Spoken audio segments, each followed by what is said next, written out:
Hello, my name is Maya. I'm the founder of Braver Me, and I am a recovering perfectionist. Today, I'm going to share 3 tips with you for things that you can do to help get over your perfectionist self. You see, if you are like me, the kind of girl who strove for perfection, then the kind of rules that governed you from the ages of about 5 through your early 20s were pretty clear. Because if you wanted to get straight A's, you needed to work hard in school, hand in your stuff, and when you got it back, you'd find out where you stood. And that wasn't always easy, it wasn't always simple, but it was always clear cut. And then comes the rest of your life.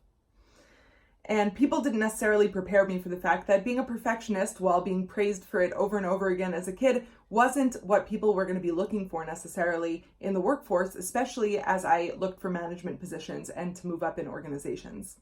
And so that moment came for me a few years ago during a performance review with my boss.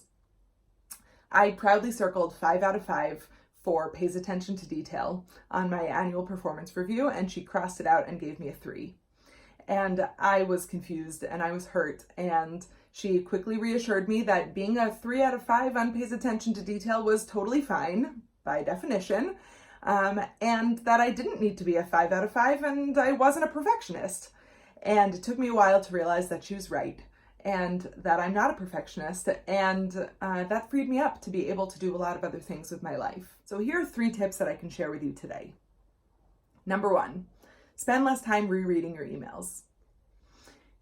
There's only one exception to that rule, which is that if you are writing an angry email, you should probably put it aside for 24 hours, and when you come back to it, ask yourself whether or not you'd say it out loud to the person. If the answer to that is no, you should probably get rid of that email and find a different way to communicate with the person. Number 2, resist the editing vortex. Do your best to not share what you're working on with 100 million people to get feedback before you send it out there into the world. And I promise you, I'm trying to do the same thing with this video right now. And number 3, trust yourself. It's the basis for number 1 and 2, and it's also the most important thing that I've learned in the process of becoming less of a perfectionist, is to realize that I can replace that with trust. Trust for myself, for the process I'm going through, and for the work that I'm producing. So number 1, spend less time rereading your emails. Number 2, resist the editing vortex. And number 3, trust yourself. If this message resonates with you, you can comment and share your tips and strategies for things that you've done to get over your perfectionism. You can follow Braver Me on Facebook and LinkedIn, and share this video with a perfectionist who you know and love.